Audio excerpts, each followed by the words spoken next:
وداعيا إليه وسراجا منيرا صدق الله العلي العظيم.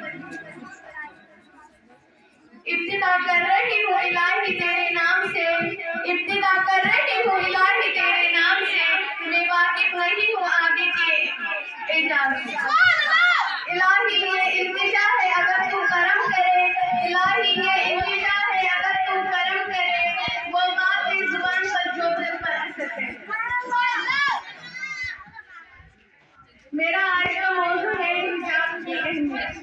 یا ایھا النبی قل لأزواجكم وبناتك ونساء المؤمنين يدنين عليهن من جلابيبهن ذلك أدنى أن يؤمنوا فلا يؤذين وكان الله غفورا رحيما. میں نے آپ سب کے سامنے چھوٹی سی آیت تلاوت کی جس میں نے اللہ تعالیٰ فرماتے ہیں اے نبی اپنی بیویوں اور بیٹیوں اور اپنی امام کی عورتوں سے کہہ دو کہ اپنے اوپر چادر کے پلوں لٹکانے کرے.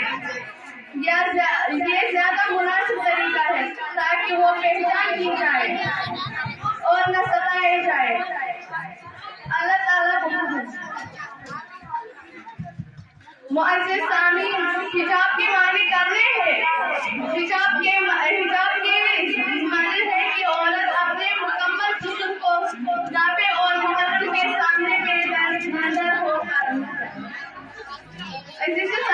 لیکن یہ بات کہی جاتی ہے کہ حیا نظروں میں ہونی چاہیے، جبکہ ایسے لوگوں سے پوچھنا چاہیے کہ پھر قرآن میں اللہ پاک اپنے نبی اور مسلمانوں کو مخاطب کر کے اللہ کی عورتوں سے خاطب کرنے والی بات کیوں دیا.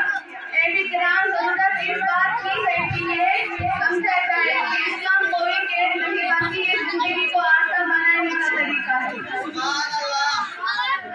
حجاب کرنا دوقیام نوسی ہونی کی مترادف نہیں، کیونکہ یہ پڑھنے انسان کا پہننا شروع کیا جب اس